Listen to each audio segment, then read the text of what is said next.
E aí pessoal, sejam bem-vindos a mais um conteúdo nesse canal literário, e hoje vamos falar sobre o livro Meditações. Então, te segura na cadeira, pegue o seu fone de ouvido, e vamos para mais um resumo de livro. Título: Meditações. Autor: Marco Aurélio. Editora: Edipro. Páginas: 187. Marco Aurélio foi um imperador romano entre os anos de 161 d.C. e 180 d.C. Assim como seus antecessores e sucessores, precisou defender o território do Império Romano contra inúmeras tentativas de invasão.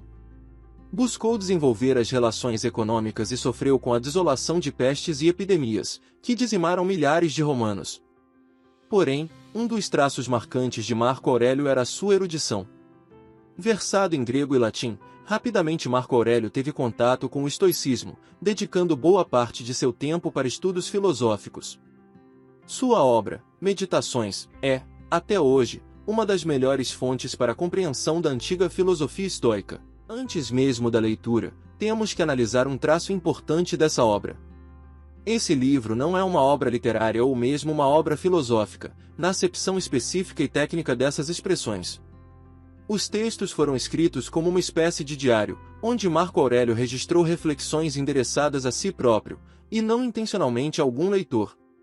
Marco Aurélio faz aquilo que a tradução do título quer dizer: ele medita. Até mesmo o título original, para si mesmo, indica explicitamente o caráter de privacidade e até de intimidade desses escritos. É visível o tom de autoadmoestação, autocrítica e confissão, e até mesmo o desabafo que perpassa as seções dos 12 livros que compõem o conjunto de meditações. Isso sugere o aspecto estritamente pessoal de um diário atípico que não era para ser publicado. Por essa característica pessoal, podemos concluir que Marco Aurélio não era um filósofo estoico, mas somente um estoico. Sua preocupação era com os princípios e as práticas da doutrina estoicas, tanto no âmbito pessoal como em sua intensa e árdua atividade como imperador romano. Para nossa sorte, uma cópia sobreviveu à passagem do tempo, e pode hoje ser lida e apreciada por todos. Marco Aurélio traça, ao longo dos livros que compõem essa obra, máximas filosóficas que se prestam a guiar a vida do indivíduo. Desde o momento em que acordamos, precisamos entender o propósito da existência. Todos os seres vivos do planeta vivem segundo seus instintos, nascem, crescem e morrem, seguindo um roteiro pré-determinado pela natureza que cada ser carrega em si. Somente ao ser humano é dada a capacidade de existir sabendo que existe. Somente o ser humano é capaz de olhar para a aurora de um novo dia e realizar, através do pensamento racional, que aquele pode ser um dia diferente. Somente o ser humano sabe que existe. Somente ele pode tentar entender por que existe. Descobrir, desde cedo, o que nos move, nos tira da inércia de uma vida apática e insossa. Segundo Marco Aurélio, os deuses criaram o que existe, e dotou o ser humano de tamanha capacidade de raciocínio, que lhes é indiferente se o homem é mau ou bom, se pratica a maldade ou a bondade, para consigo e para com o outro.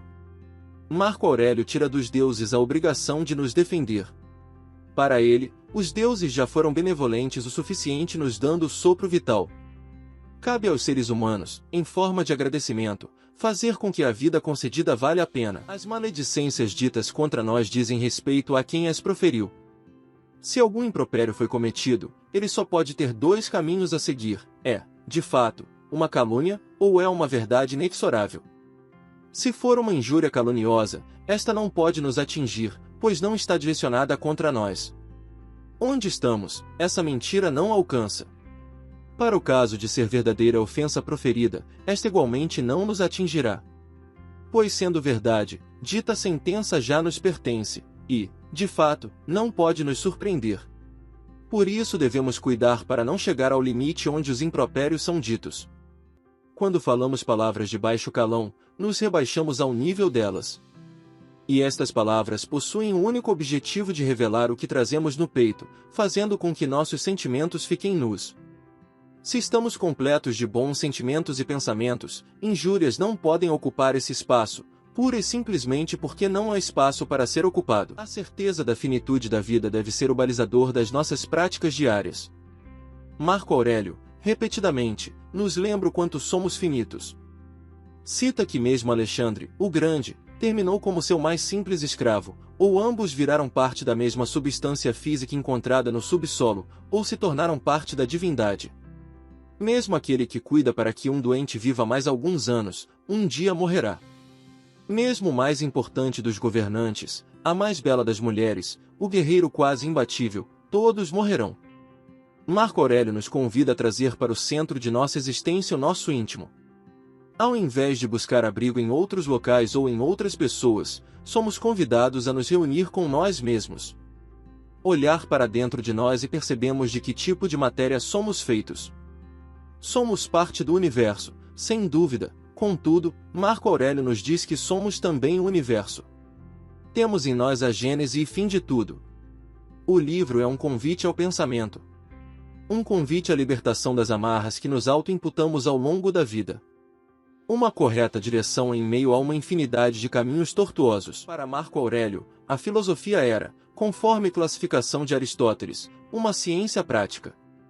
Para o imperador, a ética tinha uma importância claramente destacada, já que a prática das virtudes clássicas, como justiça, sabedoria e coragem, e das virtudes estoicas, como simplicidade, benevolência e aceitação, é o fundamento da existência de todo e qualquer indivíduo.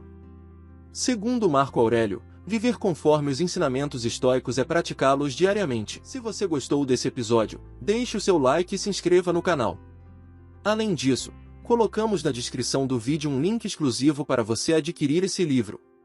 Para mais resenhas como essa, acesse resumodelivro.net. Muito obrigado pela sua audiência, e até o próximo Resumo de Livro.